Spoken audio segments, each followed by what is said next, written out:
Kadang kita merasa kita sudah berkembang, tapi sebenarnya kita hanya sedang melarikan diri. Atau bisa jadi yang kita anggap naik level sebenarnya hanya versi baru dari stagnasi yang dibungkus rapi. Bukan karena kita malas, tapi karena kita lelah menjawab tuntutan yang tidak pernah benar-benar kita pahami. Karena kadang lebih mudah terlihat kuat daripada benar-benar berani merasa. Dan mungkin kamu juga sedang berada di titik itu sekarang. Saat kamu merasa kamu harus melaju, tapi tidak tahu kemana. Harus berubah, tapi tak tahu apa yang harus dilepas lebih dulu. Sampai akhirnya, kamu berhenti. Bukan karena kamu tidak sanggup, tapi karena kamu tidak yakin apa yang kamu kejar ini benar-benar tingkat berikutnya, atau hanya pelarian yang lebih tenang.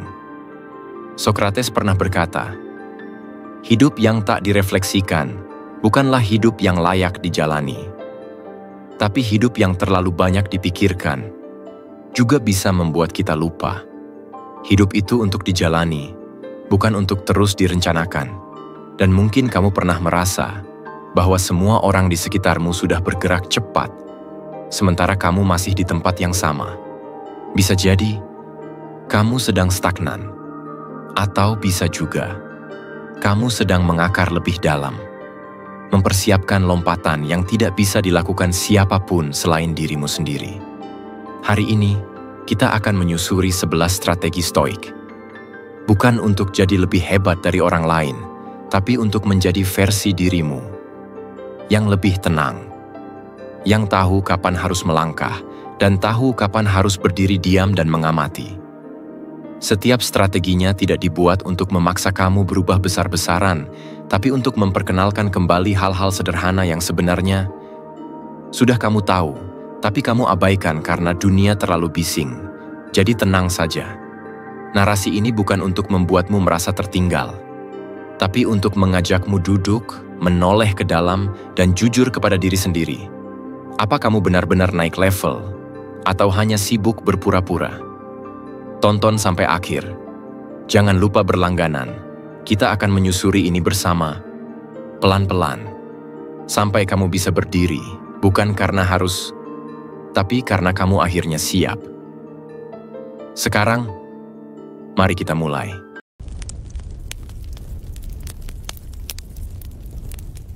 Poin pertama, tetap tenang dalam tekanan. Kamu duduk sendirian, bukan karena tidak ada siapa-siapa, tapi karena di momen tertentu, hanya ketenangan yang bisa kamu ajak bicara. Seperti yang kita bahas sebelumnya, tentang bagaimana naik level itu bukan selalu soal bergerak cepat. Kali ini, kita masuk ke salah satu ciri tertingginya, ketenangan dalam tekanan. Dan jangan buru-buru membayangkan ketenangan itu seperti meditasi di gunung. Justru yang paling sulit adalah tetap tenang. Di ruang kerja yang penuh desakan. Di meja makan, saat ditanya, kapan? Di jalanan macet, saat pikiranmu jauh lebih bising daripada klakson motor. Tapi mari kita realistis, tidak semua diam adalah bentuk kedewasaan. Ada diam yang bijak, dan ada diam yang sebenarnya cuma topeng dari ketidakberdayaan. Biasanya kita diajari untuk tidak meledak, untuk tahan diri. Tapi di waktu yang sama, kita tidak diajarkan bagaimana cara memeluk rasa takut itu.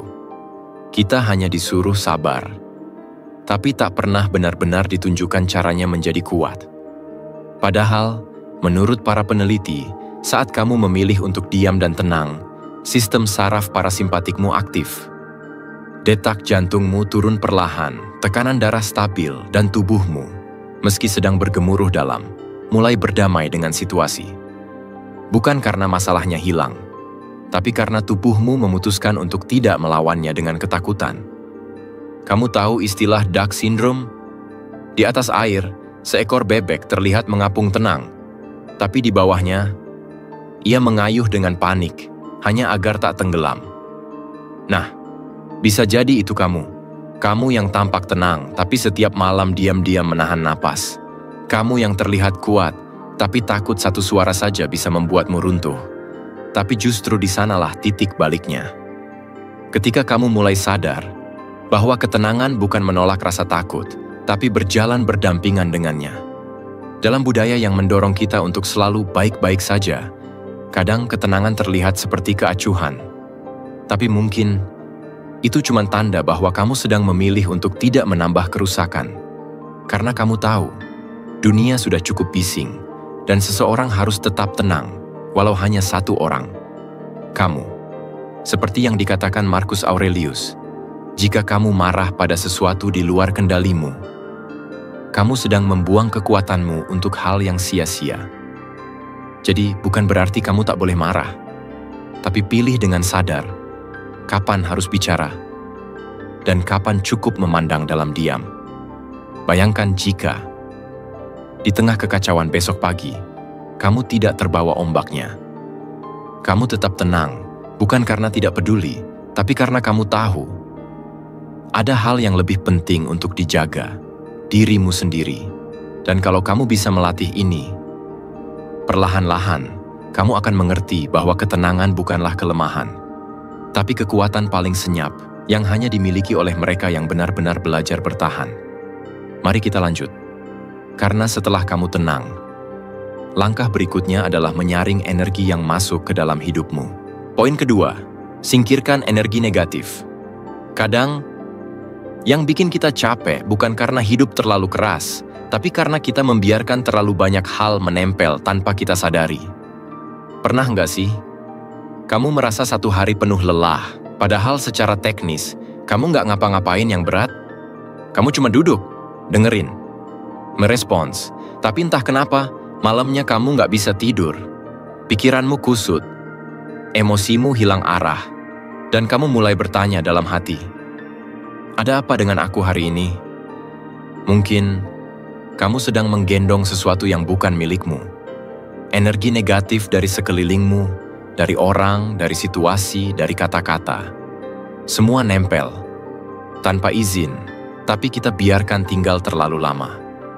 Seperti yang kita bahas sebelumnya tentang ketenangan, ketenangan itu mahal, dan salah satu pencurinya yang paling licik adalah energi negatif yang tak kasat mata. Dia bisa datang dari satu komentar kecil yang menyusup saat kamu lagi rapuh, atau dari orang-orang yang mengaku dekat, tapi diam-diam hanya menyedot semangatmu sedikit demi sedikit. Yang paling berbahaya, bukan bentakan keras, tapi suara yang setiap hari bilang kamu kurang. Bukan pertengkaran, tapi candaan yang meremehkanmu berkali-kali. Bukan pertanyaan, tapi tatapan yang membuatmu merasa kecil di tempat yang harusnya aman. Biasanya, kita tetap tinggal karena kita takut dibilang egois. Kita nggak mau disangka lemah. Padahal, justru bertahan di lingkungan yang salah, itu yang menggerogoti kekuatanmu perlahan.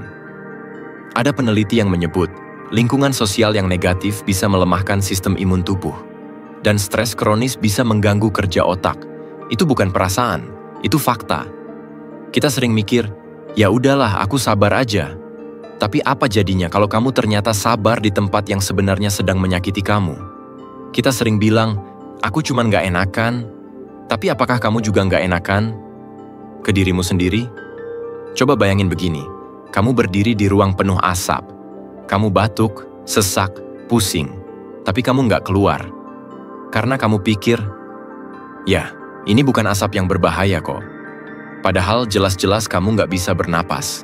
Itu yang sering kita lakukan. Kita tetap di lingkungan yang beracun, hanya karena kita nggak ingin menyakiti orang lain. Tapi lupa bahwa yang paling pertama tersakiti adalah kita sendiri. Mungkin kamu perlu mulai bertanya, siapa saja yang membuatmu kehilangan arah setiap habis ngobrol? Kata-kata apa yang kamu ulang di kepala, padahal kamu tahu itu bukan suara hatimu? Dan apakah mungkin kamu sendiri yang tanpa sadar menjadi penyebar energi itu buat orang lain? Naik level bukan soal lari dari orang, tapi tahu kapan harus menetapkan jarak untuk menjaga kewarasan. Kadang bukan tentang menghindar, tapi menyaring. Bukan menolak, tapi menata. Jadi kalau hari ini kamu merasa penuh beban, bisa jadi yang perlu dibersihkan bukan tubuhmu, tapi ruang emosimu. Dan kalau kamu berani memilah siapa yang layak tinggal dalam ruang itu, perlahan, kamu akan mulai merasakan kelegaan. kamu akan sadar. Energi negatif bukan untuk dilawan, tapi untuk tidak diberi ruang lagi. Lalu, setelah kamu membersihkan, langkah berikutnya adalah menentukan batas. Agar hidupmu tidak kembali dikacaukan oleh hal yang sama. Poin ketiga, buat batasan yang jelas. Kadang yang bikin hidup terasa sumpek bukan karena terlalu banyak yang terjadi, tapi karena terlalu banyak yang masuk tanpa diundang. Kita biarkan orang lain mengatur waktu kita, menumpuk ekspektasi mereka di pundak kita, meminjam telinga kita untuk mengeluh, dan menagih perhatian seolah-olah kita nggak punya hidup sendiri. Dan anehnya, kita sering menganggap itu wajar. Bahkan, merasa bersalah kalau menolak. Seperti yang kita bahas sebelumnya, singkirkan energi negatif memang penting. Tapi, bagaimana caranya energi itu nggak kembali lagi ke dalam hidupmu? Disinilah batasan memainkan peran. Kita diajarkan sejak kecil untuk jadi anak baik. Anak yang penurut, nggak banyak nolak. Tapi jarang yang mengajarkan bahwa menjadi pribadi yang sehat juga berarti tahu kapan harus bilang cukup, kapan harus menarik garis, dan kapan harus memilih untuk menutup pintu. Mungkin terdengar egois, tapi justru sebaliknya. Batasan itu bukan tentang menjauh dari orang lain, tapi tentang menjaga ruang untuk tetap waras. Karena bagaimana kamu bisa mencintai dengan jernih, kalau kamu bahkan tidak tahu kapan kamu sedang dimanfaatkan? Dalam banyak lingkungan sosial, apalagi yang menjunjung tinggi sopan santun dan kebersamaan, berkata, tidak, sering dianggap melawan. Tapi bukankah justru tidak berkata, tidak? Itu yang kadang jadi awal dari keterpaksaan? Awal dari hubungan yang timpang. Awal dari kecemasan yang tidak kita akui. Ada riset yang menyebut, orang yang tidak menetapkan batas pribadi cenderung lebih rentan mengalami burnout. Karena mereka menyerap terlalu banyak, memberi terlalu banyak, dan lupa bahwa tangki emosinya juga bisa kosong. Dan lucunya, kita sering berpikir, menjaga hubungan itu harus selalu berkata iya. Padahal, hubungan yang sehat justru terbangun dari dua orang yang tahu kapan memberi dan kapan mundur, kapan mendengarkan dan kapan meminta waktu sendiri. Coba bayangkan ini. Kalau setiap orang bisa mengakses hidupmu kapan saja, kapan kamu punya waktu untuk mendengarkan isi kepalamu sendiri? Kalau kamu selalu hadir saat diminta, siapa yang hadir saat kamu butuh diam? Menarik garis itu memang enggak mudah. Akan ada rasa bersalah. Akan ada orang yang salah paham. Tapi, jauh lebih berbahaya kalau kamu terus mengabaikan dirimu sendiri hanya demi diterima oleh orang lain yang bahkan mungkin tak benar-benar peduli. Dan kamu nggak perlu menjelaskan semuanya. Karena batasan itu bukan sesuatu yang harus dipertanggungjawabkan ke siapa-siapa. Itu hak. Itu bentuk cinta diri yang paling tenang. Maka kalau ada yang bilang kamu berubah, biarkan. Mungkin memang waktunya kamu hidup bukan untuk jadi versi orang lain lagi, tapi jadi versi dirimu yang tahu cara menjaga dirinya sendiri. Dan setelah kamu tahu caranya melindungi dirimu dari yang mengganggu, langkah berikutnya adalah memprioritaskan siapa yang selama ini selalu kamu abaikan, dirimu sendiri. Poin keempat, utamakan dirimu sendiri. Ada satu kalimat yang kadang terdengar sepele, tapi efeknya bisa bertahan bertahun-tahun. Jangan egois, pikirin orang lain juga.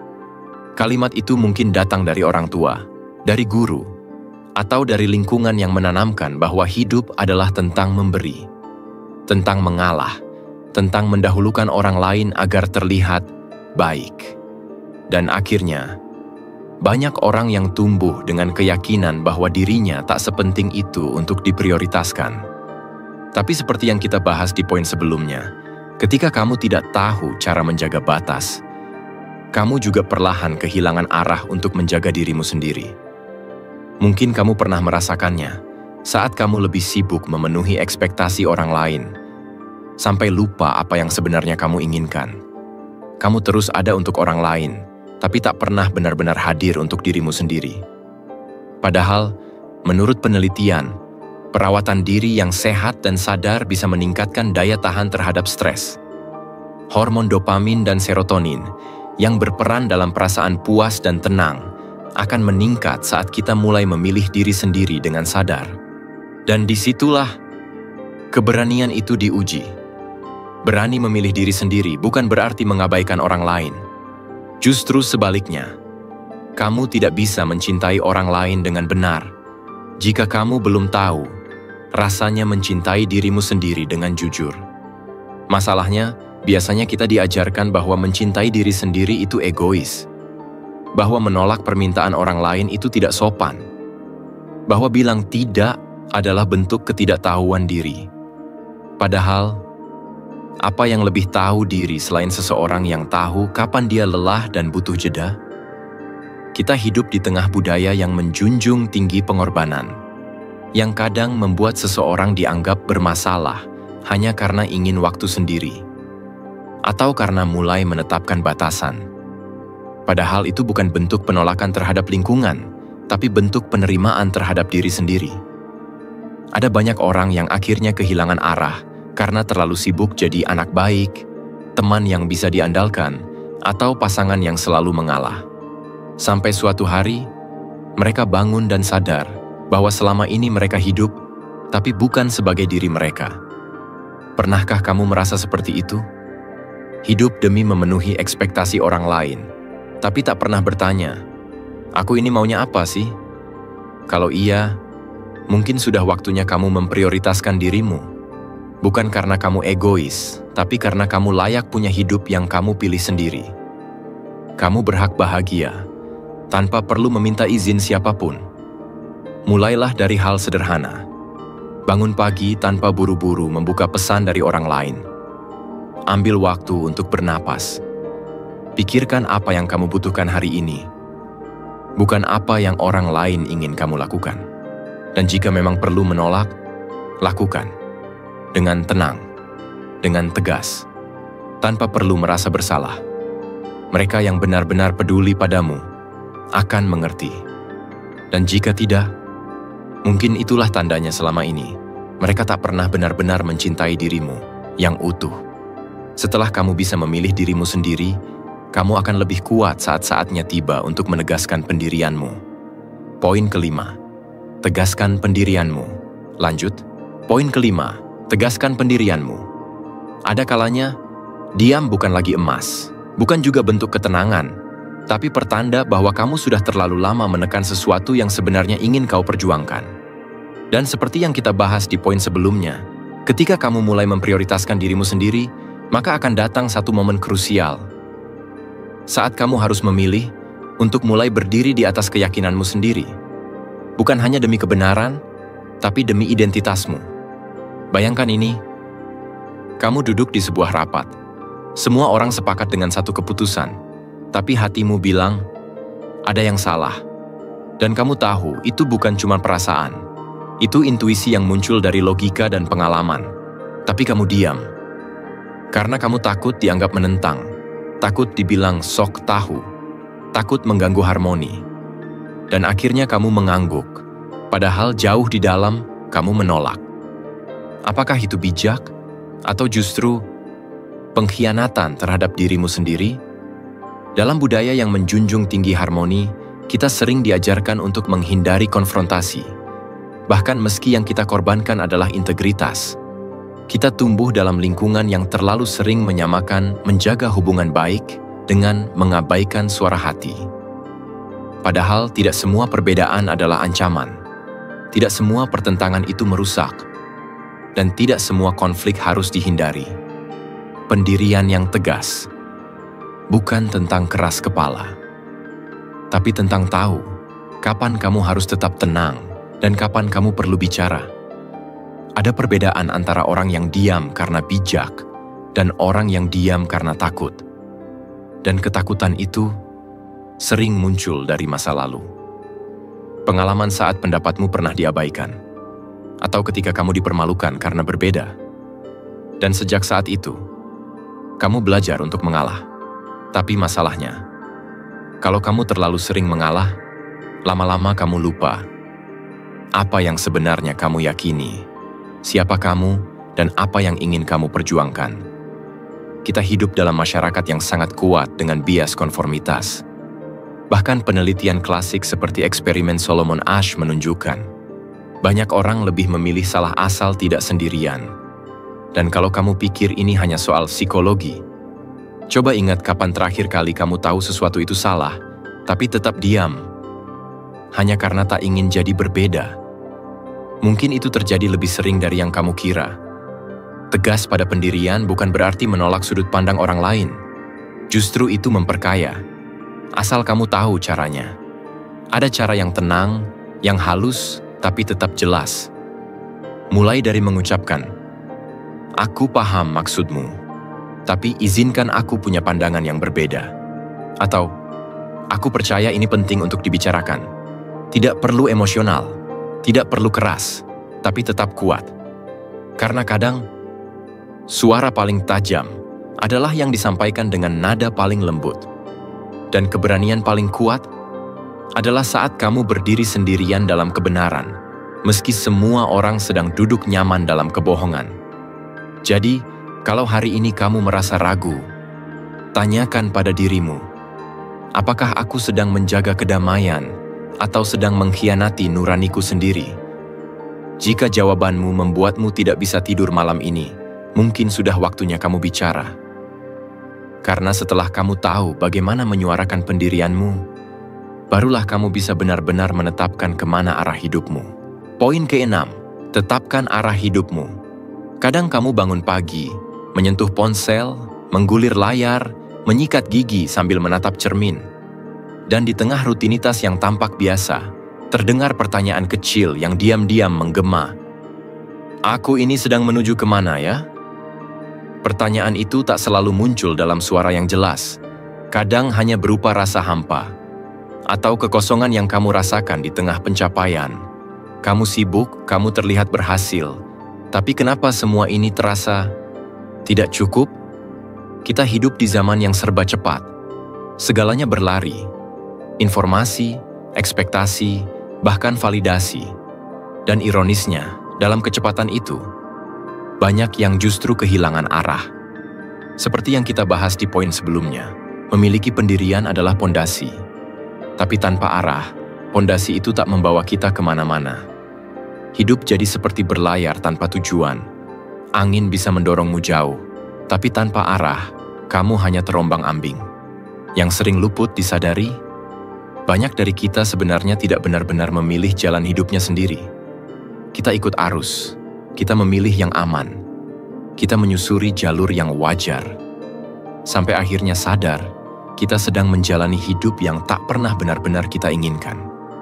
Dan anehnya, meski tahu arah hidup ini kabur, kita tetap bertahan. Karena menetapkan tujuan dianggap berat.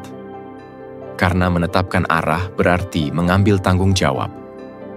Dan tanggung jawab seringkali lebih menakutkan daripada ketidakpastian. Tapi coba bayangkan ini, jika hidupmu adalah kapal, siapa yang selama ini memegang kemudi? Apakah kamu? Atau ekspektasi orang tua? Atau tuntutan sosial yang tak pernah lelah berbisik? Harus sukses, harus hebat, harus cepat. Sekarang, bayangkan kamu duduk sendirian di sebuah ruangan kosong. Tak ada suara, tak ada ponsel, hanya kamu dan waktu. Jika seseorang menanyakan, "Tujuan hidupmu apa?"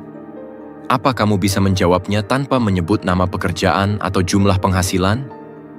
Itu bukan ujian untuk memojokkan, tapi pengingat bahwa arah hidup bukan tentang seberapa cepat kamu melangkah, tapi kemana langkah itu membawa. Dan kamu tidak harus langsung tahu jawabannya. Karena arah hidup bukan sesuatu yang ditentukan dalam satu malam. Ia tumbuh dari kebiasaan sederhana, dari rutinitas yang kamu jalani setiap hari, dari pilihan-pilihan kecil yang kamu buat diam-diam, dan dari keberanian untuk bilang, "Aku ingin hidup seperti ini, bukan seperti itu." Mulailah dari hal-hal kecil. Bangun tidur sedikit lebih pagi. Luangkan waktu untuk bertanya pada diri sendiri, apa yang sebenarnya penting buatku? Coba tulis 3 hal yang membuatmu bahagia, dan 3 hal yang membuatmu lelah, tapi kamu terus lakukan. Dari sana, kamu akan melihat polanya. Dan pelan-pelan, arahnya akan muncul. Tidak perlu buru-buru, tidak perlu langsung spektakuler, karena arah yang baik bukan yang membuatmu terlihat hebat, tapi yang membuatmu tenang saat menutup mata di malam hari. Dan kalau suatu saat kamu mulai ragu, ingat saja ini. Menetapkan arah hidup bukan tentang memastikan semua akan berjalan sesuai rencana, tapi tentang memilih untuk tidak lagi membiarkan hidupmu dikemudikan oleh hal-hal yang tak kamu percayai. Karena setelah kamu tahu kemana arahmu, barulah kamu bisa mulai mengasah kecerdasan dan kepekaanmu sebagai bekal. Dan itu adalah langkah berikutnya. Poin ketujuh, asah kecerdasan dan kepekaanmu. Kadang, yang membuat kita gagal paham pada hidup bukan karena kita tidak cukup cerdas, tapi karena kita tidak cukup peka. Cerdas, tapi tidak peka. Itu seperti punya pisau tajam, tapi tidak tahu arah. Tahu semua rumus, hafal semua data, tapi gagal membaca isyarat paling halus yang keluar dari mata seseorang yang diam-diam sedang patah. Dan sebaliknya, peka tanpa dasar yang cerdas bisa menjebak kita dalam gelombang emosi yang tak selesai-selesai. Kita menyerap semuanya, tapi tidak tahu bagaimana memilah, mengelola, apalagi memutuskan. Di dunia yang makin bising ini, kadang kita terlalu fokus menjadi cerdas, sampai lupa belajar merasakan. Padahal, apa gunanya jadi orang paling pintar di ruangan, kalau kita bahkan tidak tahu kapan orang lain sedang terluka? Seperti yang kita bahas di poin sebelumnya, menentukan arah hidup penting. Tapi kemampuan membaca sekitar, membaca orang, membaca situasi, itu yang menjaga arahmu tetap manusiawi. Kecerdasan emosional bukan sekadar tren motivasi. Ia nyata, terukur. Daniel Goleman bilang, orang-orang dengan IQ tinggi biasanya lebih tahan banting, lebih disukai dalam kerja tim, dan lebih tahu kapan harus diam dan kapan harus bicara. Tapi jangan buru-buru merasa paham, karena peka bukan soal "aku tahu kamu lagi sedih". Bukan juga soal overthinking setiap gestur kecil, melainkan keberanian untuk hadir. Untuk benar-benar mendengar, bukan hanya menunggu giliran bicara. Dan yang sering mengejutkan, semakin dalam kita belajar peka, semakin kita menyadari bahwa kita juga sedang mempelajari luka kita sendiri. Ada orang yang sensitif bukan karena lemah, tapi karena pernah hidup terlalu lama dalam suasana yang tidak aman. Ada yang terlalu peka karena sejak kecil harus membaca situasi untuk bertahan. Maka, jika kamu termasuk orang yang cepat menangkap isyarat kecil, jangan buru-buru merasa aneh. Itu mungkin adalah hasil dari kecerdasan batin yang sudah terlatih sejak lama. Tapi ya, memang tidak mudah. Menjadi peka di tengah dunia yang sibuk mengagungkan kecepatan dan efisiensi, itu seperti berjalan pelan di tengah orang yang sedang berlari. Seringkali kamu dianggap lambat, padahal kamu sedang memikirkan lebih banyak hal daripada yang mereka kira. Lalu, apakah ini kelemahan? Tidak, selama kamu tahu cara mengelolanya. Karena peka bukan berarti kamu harus menyerap semuanya. Kamu bisa belajar menyaring. Kamu bisa belajar bilang, "Aku tahu kamu sedang tidak baik-baik saja, tapi aku juga harus jaga diriku." Itu bukan egois, itu dewasa. Dan soal kecerdasan, jangan hanya kejar yang bisa diukur lewat nilai atau logika. Asah juga cara berpikir kritismu. Latih dirimu membaca antara kalimat, pahami konteks, dan jangan lupa, kecerdasan juga datang dari diam. Dari saat kamu berhenti menghakimi dan mulai ingin mengerti. Jadi kalau kamu mau naik level dalam hidup, bukan hanya otakmu yang perlu diasah, tapi juga hatimu dan caramu memandang manusia lain.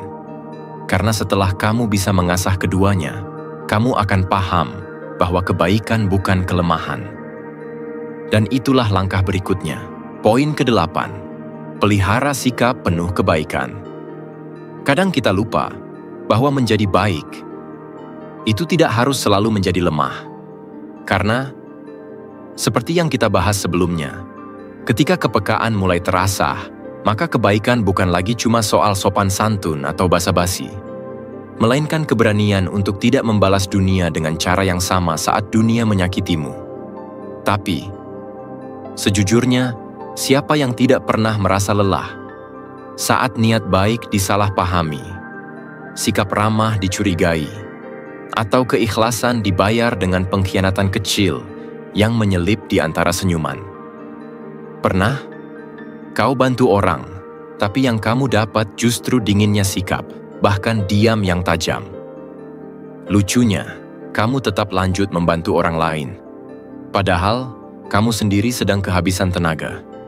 Jadi pertanyaannya begini, apakah kita harus terus berbuat baik walau kita tahu dunia ini tak selalu membalasnya? Jawabannya mungkin tidak ideal, tapi realistis. Ya, berbuat baik itu tetap perlu, tapi dengan arah yang benar, dengan kesadaran penuh, bukan dorongan impulsif, dengan batas yang sehat, bukan pengorbanan buta. Bahkan secara psikologis, kebaikan yang dilakukan dari hati bisa memicu pelepasan oksitosin yang memperkuat koneksi sosial dan meredakan tekanan dalam sistem saraf kita. Tubuh kita sebenarnya tahu bahwa kebaikan itu menyembuhkan. Namun yang sering luput adalah ini. Kebaikan juga bisa jadi candu. Kalau kamu merasa kamu harus terus memberi untuk merasa bernilai. Kalau kamu mulai takut kehilangan citra baikmu sampai lupa merawat tubuh dan emosimu sendiri. Di titik itu, kebaikan yang tidak ditata bisa melahirkan kelelahan batin, bahkan perasaan dimanfaatkan. Jadi bukan tentang berhenti berbuat baik, tapi mulai sadar bahwa menjadi baik tidak berarti mengiyakan semuanya. Tidak harus selalu menolong setiap orang. Dan tidak perlu merasa bersalah ketika kamu memilih untuk menjaga jarak. Karena kebaikan bukan tentang berapa banyak yang kamu beri, tapi tentang ketulusanmu saat memberi, dan sejauh mana kamu tetap bisa menjaga dirimu tetap utuh setelahnya. Sekarang, coba bayangkan, kamu sedang berjalan di tengah keramaian. Semua orang tampak sibuk. Beberapa terlihat letih. Lalu, kamu lihat seseorang menjatuhkan barangnya. Orang lain cuek. Tapi kamu hanya dengan satu langkah kecil menghampiri dan menolongnya. Tidak ada tepuk tangan, tidak ada kamera. Tapi di wajahnya ada senyum yang tulus. Mungkin itu tidak mengubah dunia, tapi mungkin hari itu kamu menyelamatkan harinya. Dan bagaimana jika suatu hari, kebaikan kecil yang pernah kamu lakukan, yang bahkan kamu lupa, ternyata jadi titik balik hidup seseorang. Itulah kenapa berbuat baik itu bukan strategi, itu prinsip. Dan prinsip itu tidak perlu panggung. Tidak harus punya audiens, cukup konsisten, cukup dari hati. Namun ingat, berbuat baik bukan berarti kamu harus diam saat disakiti, atau menghindari konflik sehat yang membangun. Terkadang, kebaikan itu juga tegas, kebaikan itu juga menolak. Dan kebaikan, kadang, adalah kemampuan untuk berkata, cukup. Maka jika kamu sedang merasa capek, bukan karena kamu kurang baik, tapi karena kamu terlalu sering memaksa diri jadi pahlawan, tanpa jeda, tanpa batas, tanpa refleksi, ambillah waktu. Pelihara dirimu, sambil terus pelihara kebaikan itu dalam bentuk yang matang. Bukan lagi reaktif, tapi sadar. Bukan lagi karena takut ditolak, tapi karena kamu tahu. Itulah caramu mencintai hidup. Dan saat kamu bisa sampai titik itu, kebaikanmu bukan cuma berdampak, tapi juga menular. Poin ke-9, bersikaplah hormat. Kadang yang membuat hidup kita terasa kacau bukan karena orang lain tidak sopan, tapi karena kita sendiri lupa cara bersikap hormat. Bukan cuma soal anggukan kepala atau cara bicara yang lembut. Lebih dalam dari itu, sikap hormat sejati adalah tentang bagaimana kita mengakui keberadaan orang lain, tanpa perlu mengukur apakah mereka pant-worthy atau tidak. Karena di balik setiap wajah yang kamu lihat di jalan, ada trauma yang tak terlihat. Ada cerita yang belum pernah mereka berani ceritakan, dan mungkin itu bukan tugasmu untuk mengetahuinya, tapi menghormatinya. Itu cukup. Kita sering merasa menghormati itu seperti ritual sosial. Tapi kalau kamu pernah berada di posisi yang dipandang rendah, Kamu tahu betul bahwa satu gestur kecil saja bisa mengubah rasa. Satu sapaan sederhana, satu kalimat terima kasih yang tidak basa-basi. Itu bisa mengangkat harga diri seseorang dari jurang tak terlihat. Namun di sisi lain, menghormati tidak selalu berarti menyetujui. Kamu bisa berbeda pendapat, tapi tetap bermartabat. Bisa menolak, tanpa merendahkan. Itulah bentuk kedewasaan yang seringkali hilang di ruang-ruang percakapan kita. Sekarang mari kita lihat lebih dalam. Kenapa sikap hormat jadi kunci dalam naik level kehidupan? Karena rasa hormat, kalau ditanamkan dengan jujur, itu membangun reputasi, bukan pencitraan. Dia menumbuhkan koneksi sosial yang lebih kuat. Bahkan dalam dunia kerja, riset dari Harvard Business Review menunjukkan bahwa pemimpin yang dihormati, bukan ditakuti, memiliki tim yang lebih loyal dan produktif. Artinya, kehormatan yang tulus jauh lebih efektif daripada dominasi yang dipaksakan. Tapi kamu mungkin bertanya, gimana kalau orang yang kita hadapi memang tidak layak dihormati? Jawabannya, kamu tetap bisa menjaga martabatmu dengan tidak meniru cara mereka. Karena sikap hormat bukan hanya tentang siapa mereka, tapi tentang siapa kamu. Bersikap hormat tidak membuatmu kalah. Justru itu bukti bahwa kamu tidak mudah diprovokasi. Bahwa kamu bisa tetap waras di tengah dunia yang makin keras. Bayangkan ini. Kamu sedang berdiri di antrean panjang. Orang di depanmu marah-marah, menyalahkan petugas kasir karena sistem lambat. Kamu tahu, itu bukan salah petugasnya. Kamu bisa saja ikut-ikutan kesal. Tapi kamu memilih untuk tetap tenang, memberi senyum hangat saat giliranmu tiba, dan bilang, "Terima kasih sudah tetap sabar ya, Kak." Di balik senyum yang lelah, petugas itu mungkin merasa dihargai untuk pertama kalinya hari itu. Dan kamu sudah menyuntikkan ketenangan ke dalam rantai stres yang tadinya nyaris putus. Disitulah letak kekuatan dari sikap hormat. Tapi tetaplah realistis. Sikap hormat bukan berarti kamu harus terus memaklumi perilaku buruk. Bukan berarti kamu menunduk ketika diinjak. Hormati dirimu sendiri juga. Karena orang yang tahu bagaimana menghargai orang lain, harusnya juga tahu batas untuk dirinya sendiri. Jika kamu terus bersikap baik, bersikap hormat, namun mulai merasa dimanfaatkan, itu tandanya bukan kamu yang salah. Tapi kamu mungkin perlu memperbaiki kepada siapa sikap hormatmu diarahkan. Hormat itu tidak bisa dipaksa, tapi juga tidak boleh dibatasi hanya untuk mereka yang berstatus. Kadang, justru orang yang paling butuh dihormati adalah mereka yang paling sering dilupakan. Dan kalau kamu ingin naik level dalam hidup, mulailah dari hal paling sederhana. Lihat orang-orang di sekitarmu, tatap mata mereka, dengarkan kata-katanya dengan penuh kehadiran, dan jangan pernah merasa terlalu tinggi untuk sekadar memberi penghargaan kecil. Karena di saat kamu bersikap hormat, kamu sedang membangun dunia yang lebih layak untuk dihuni. Poin ke-10, tingkatkan penampilanmu. Ada satu hal yang sering kita abaikan, karena terasa sepele, padahal dampaknya bisa menyentuh harga diri. Penampilan, bukan dalam konteks dangkal, bukan sekadar soal harus cantik atau harus ganteng, tapi tentang apa yang kamu pancarkan sebelum kamu sempat mengatakan satu kata pun. Karena suka atau tidak suka, manusia menilai dalam hitungan detik. Dan kamu pun begitu, meski kadang kamu menyangkalnya. Coba kamu bayangkan, pagi itu kamu sedang buru-buru, tidak sempat sisir rambut, baju seadanya, lalu kamu masuk ke ruangan yang penuh orang asing. Apakah kamu bisa berdiri dengan penuh percaya diri? Atau justru kamu ingin cepat-cepat keluar karena merasa tidak layak dilihat? Ini bukan soal berpura-pura, tapi tentang membangun rasa hormat pada diri sendiri. Seperti yang kita bahas di poin sebelumnya. Kalau kamu tidak merasa layak, sulit bagi orang lain untuk melihat nilaimu. Penampilan adalah cara pertama kamu menunjukkan bahwa kamu peduli.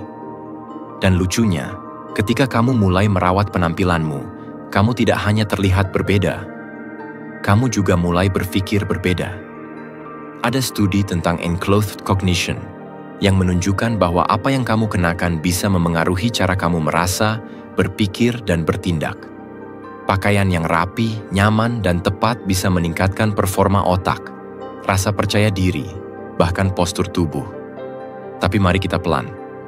Meningkatkan penampilan tidak berarti kamu harus mengikuti semua standar kecantikan atau memakai merek mahal agar dianggap sukses. Bukan itu. Yang dimaksud adalah ketika kamu mulai berkata pada dirimu sendiri, "Aku pantas terlihat rapi.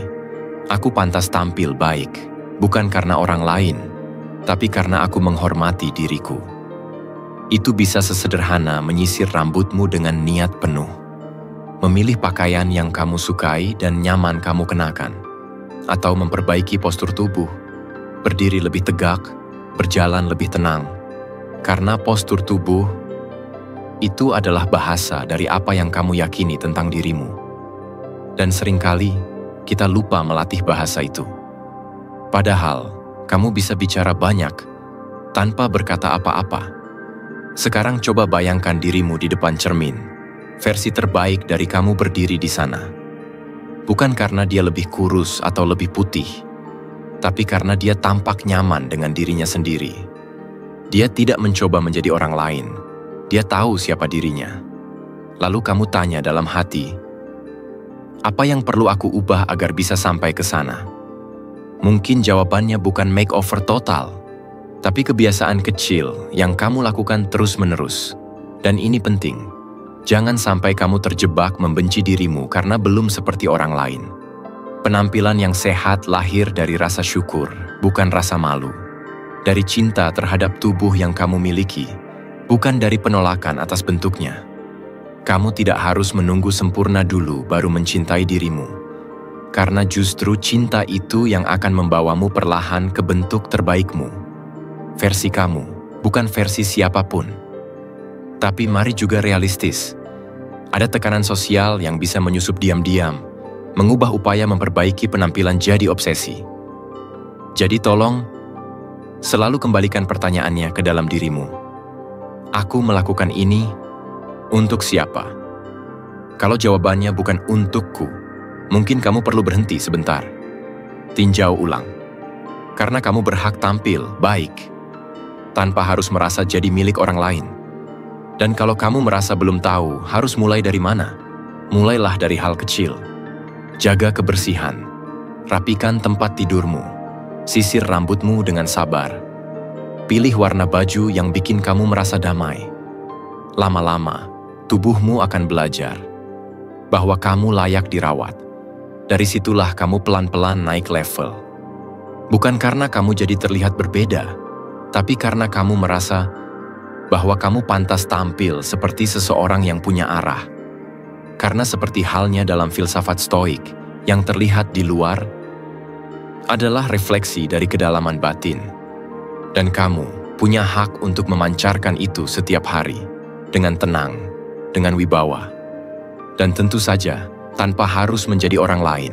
Poin ke-11, tetaplah tersenyum.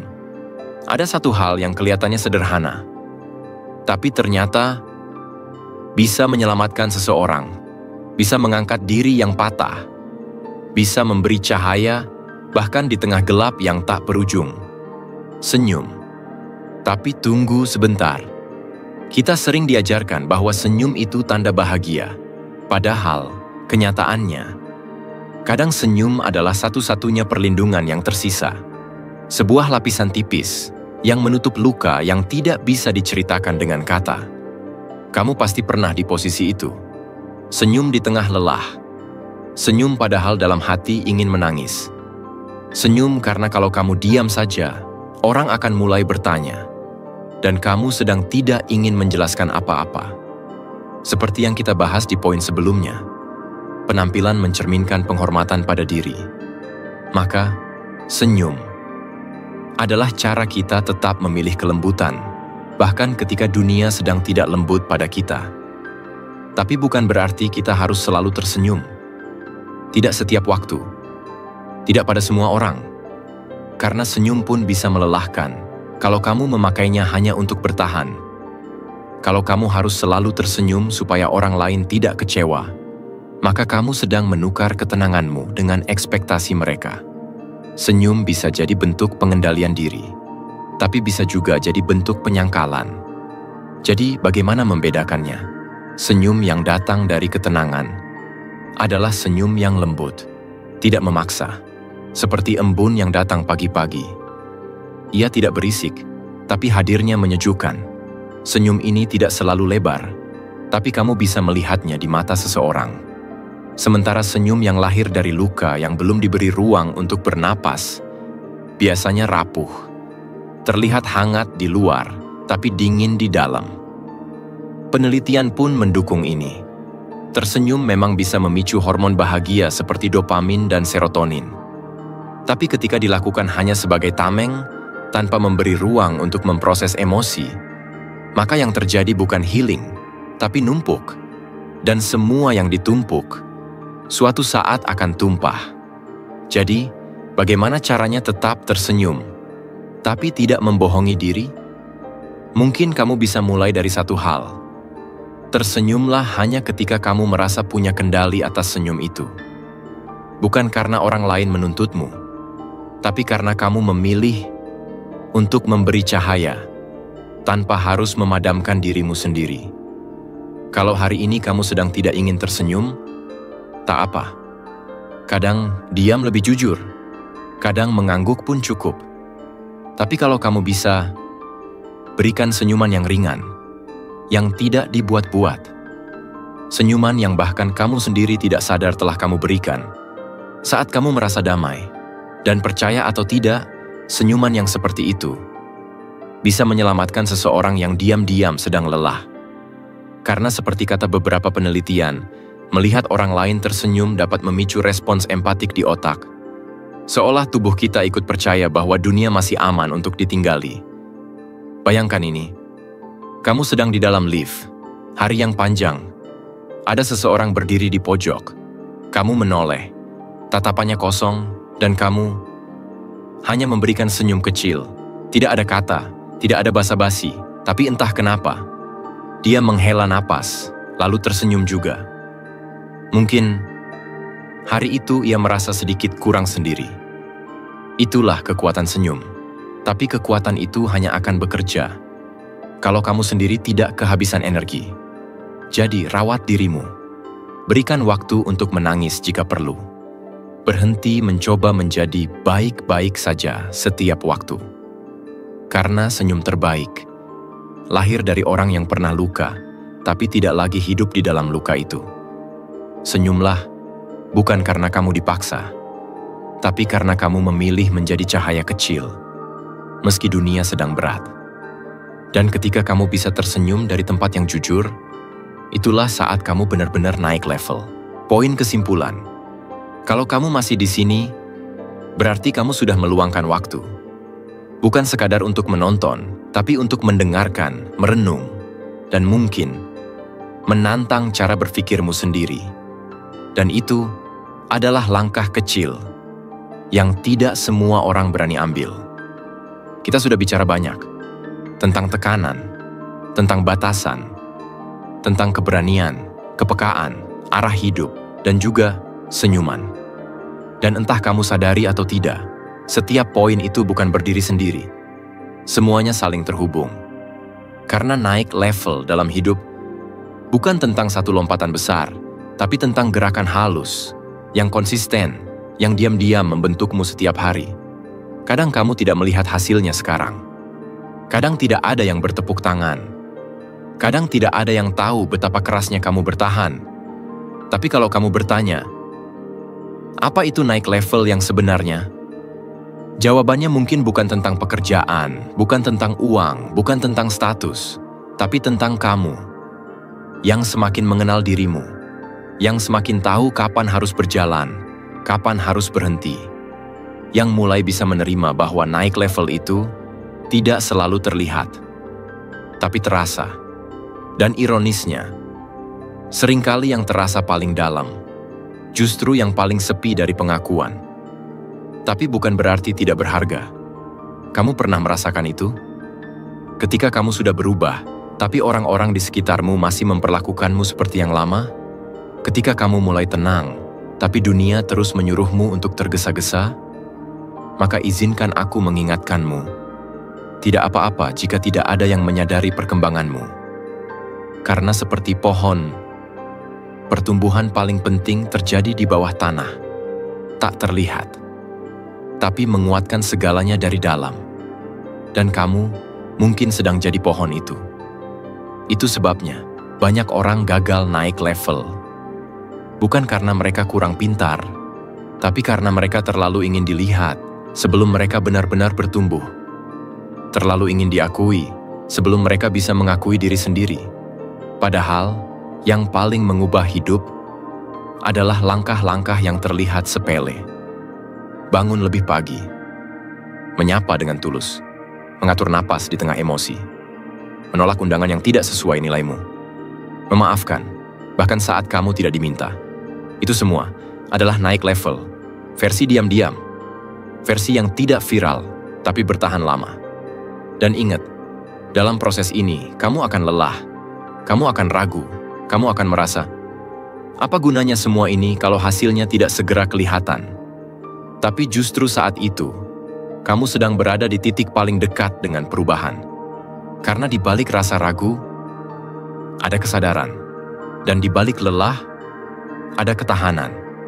Kita tidak sedang lomba. Kita sedang perjalanan panjang. Dan dalam perjalanan itu, tidak ada peta yang benar-benar mutlak. Yang ada adalah arah yang kamu pilih sendiri, langkah yang kamu percayai sendiri, dan tujuan yang hanya kamu yang tahu, meski belum ada yang sampai. Jadi sebelum kita selesai, coba kamu tanya ke diri sendiri, apakah kamu sedang naik level, atau kamu hanya berputar di tempat yang terlihat nyaman? Dan jika ternyata jawabannya masih samar, maka itu tandanya kamu sudah mulai melihat dengan cara baru. Terima kasih sudah menyimak sampai akhir. Kalau kamu merasa konten ini berarti untukmu, jangan lupa berlangganan. Karena di tempat ini, kita bukan hanya bicara soal hidup, tapi tentang bagaimana caranya hidup dengan arah. Sampai ketemu di perjalanan berikutnya. Dan semoga kamu tetap tumbuh meski pelan, tetap tenang meski sepi, dan tetap yakin meski dunia tidak melihat. Karena kamu tahu, kamu sedang naik level setiap hari. Diam-diam, tapi pasti.